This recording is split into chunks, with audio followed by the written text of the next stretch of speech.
Henry, take us through that field goal. What was that decision? You've got the MVP, Aaron Rodgers, in fourth and like 8 or something, and you don't trust him? Come on.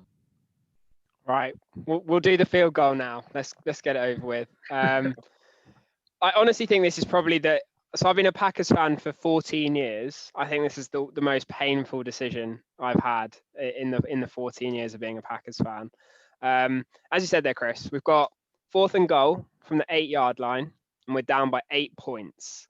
So a field goal makes no difference, right? You're either gonna tie the game with the 2-point conversion, or you still need a touchdown. The result is the same. And essentially, what it seems like Matt LaFleur's decided in that moment is that we are more likely to kick a field goal, stop them in 3 downs, get the ball back, and then score a touchdown from whichever point of the field. And the decision for me is just absolutely mind blowing. We were speaking about this on the group chat, and to have such a successful season, to win, you go 13-3, you get the bye. You win a home playoff game, really good performance against the Rams. You're still in the game against the Bucks, and then to come down to that decision, it is just crushing. And Rodgers' interviews post-game say a lot. I don't know if you saw it, but he was very sort of non-committal, and he also said, well, that wasn't my decision. And it's, for a quarterback to sort of openly say that it's not a great look. Absolutely crushing. But yeah, I'll let you jump in here, Chris, before I go. I know I slated the decision and let it on, but playing devil's advocate, if you take away the penalty on the third down, fourth down that Tampa had, Matt LaFleur was almost right. If that penalty doesn't occur, you get the ball back with Aaron Rodgers, a minute and a half on the clock, able to go down the field. Just playing devil's advocate. I strongly disagree, Chris, with respect. I think the issue there is, we mentioned the Kevin King pass interference to give the first down back, but even if you were to take over, then the Bucks are going to punt, and you're going to have to go 60, 70, 80 yards, which I still think is far more improbable than converting one play for 8 yards. And that's where the pain really comes in for me, because you still need a touchdown. Connor, how did you? This feels like a panel show now with you as our head host and the rest quiz of us. My pain. Yeah. At least you don't sound as sad as Josh did when the Seahawks got. No. How did you I suppose the big thing with this is obviously hindsight's amazing with these sorts of things. How did you genuinely feel at the time seeing that happen? What was is it the same as it is right now? Did you genuinely judge that and be why are we not going for it? Or did you 100%. Think we can do this? 100%. I was like, that's game over. What on earth have we just done? I think I posted it straight in the chat. I thought that's it. That's done. My first reaction is that it's a mistake. I've got the score wrong or something like that. I had no idea. I think all Packers fans are with me. I had no idea. The interesting thing was as well, they never showed Rodgers. So they cut from the sideline to the field goal unit. So I never saw what Rodgers' reaction was on the field, but my reaction wasn't good. It wasn't pretty. So I don't speak about this too much. I did have an interesting stat about Brady, which Connor mentioned. So I think he's had 21 seasons in the NFL. 10 times he's gone to the Super Bowl. So I saw a good stat this week. Tom Brady is more likely to go to a Super Bowl in an NFL season than Steph Curry is to make a 3-point shot.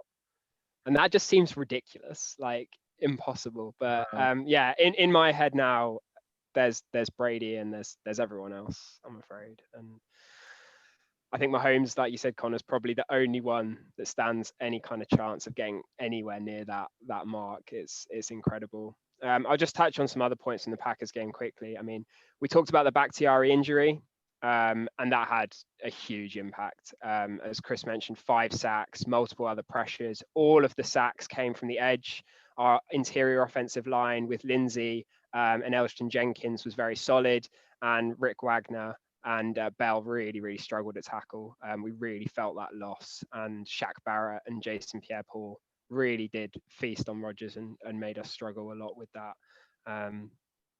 But I'll leave it there. For the Packers. I think we might plan a Packers season recap episode or mini episode at some point. I would just like to do a quick shout out to the Bills, and Josh, I'm sure you'd like to come in on this as well. But a couple of weeks ago, we spoke on what would be a successful season for the Bills, and I think me and Connor both settled on one playoff win would be, they've arrived, and they got 2, and they came close and played the Chiefs really well. So Bills deserve huge credit for how they've developed Josh Allen, huge credit for the playmakers making the Stephon Diggs trade that they've drafted well. So much credit for them. And I'd love to see them be back in the playoffs soon and competing for another Super Bowl. Yeah, I'm so pleased you brought up that storyline, Henry, because that was the exact line I was going to go down is, what was a successful season? And we all settled on it. And, maybe if they were in the NFC, a successful season would have been a Super Bowl appearance. I mean, the one question mark which kind of lies there for me, just a little bit on the Bills, and he stuck out a bit. We were talking about the top 4 quarterbacks in the league, and for me, it was apparent it was the top 3 and Josh Allen. A clear number 4, definitely above the rest of the league. But it just didn't feel like he had what was needed to drag his team across the line. I don't know. It's different when you play against the Chiefs, when you play against Mahomes, playing as Mahomes. But it just never felt like there was any chance of Josh Allen to win it. And that doesn't seem like something you expect in that game if that quarterback's performing to the level he should be. So for me, Josh Allen obviously had a masterful development this season, and so much can be said for everyone involved in that. Great credit to them. Hopefully he backs it up again next season. I just love to see him go that one step further, really feel like he's the driving force behind the team rather than a benefactor and a key contributor, but the leader there. That's the one thing I'm looking for. I think there's probably only been one time so far when we've recorded this pod, and I've wished for everyone watching that we had video, and that was when Connor was posing that question to you, Henry, just about the Packers and the season. That's the most animated I've ever seen you, the most disappointed. Safe to say it probably came across in my voice more when I was talking about the Seahawks, but I think if your face was a picture for words, it was obvious how much that hurt. This felt like Aaron Rodgers' season, didn't it? I mean, we talked about it. It felt like this season the Packers were actually going to win it all. I think so, yeah. I think that's exactly how it felt as a Packers fan. I think the problem or the concern now is that we might have quite a lot of turnover. We've got a few people who'll be leaving as key free agents, but then also, Rodgers is now, Rodgers was drafted the year after Eli, Ben, and Rivers, and they've all gone. So you start thinking, like, how long does he actually have left? Now, obviously, he's playing unbelievably high level, but not sure there would have been a better opportunity to win one